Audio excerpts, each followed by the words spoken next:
So the other day, I was talking to a client who wants me to rent his property.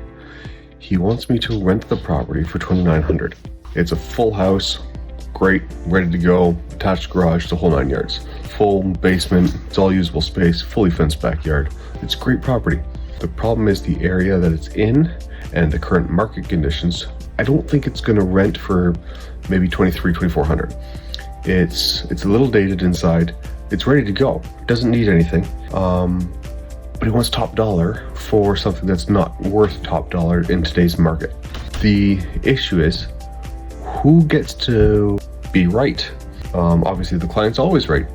And so we'll list it at $2,700 as he's requested. But what's the break-even point? If you run the math back, and if you were to list at $2,300 and we filled it in 2 weeks, ready to go, great tenants in there, versus listing at $2,700 and waiting 5 months of carrying costs until the spring market and things start popping off again, his break-even point on that 5 months of carrying costs versus today's $400 drop is just under 3 years. That's his break-even point for the money lost versus what he could potentially make. He would have to have it at $2,700 for the following 3 years for him to break even, with no vacancies in that time, no missed rent payments, no maintenance, no capex, nothing.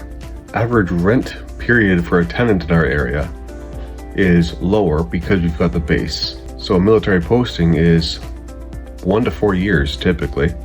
You do have some that will transition within the base. You do have some that will transfer out in a very short time.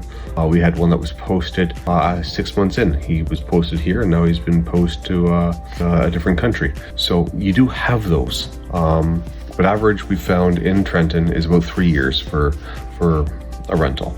So his break-even point, he'd run into a vacancy right at the end of it based on average numbers.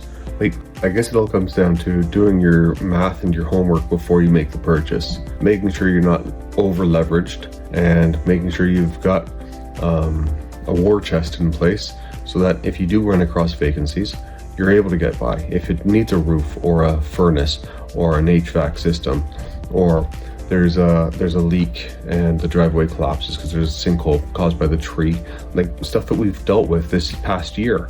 If that stuff happened to your investment property right after closing, would you get by?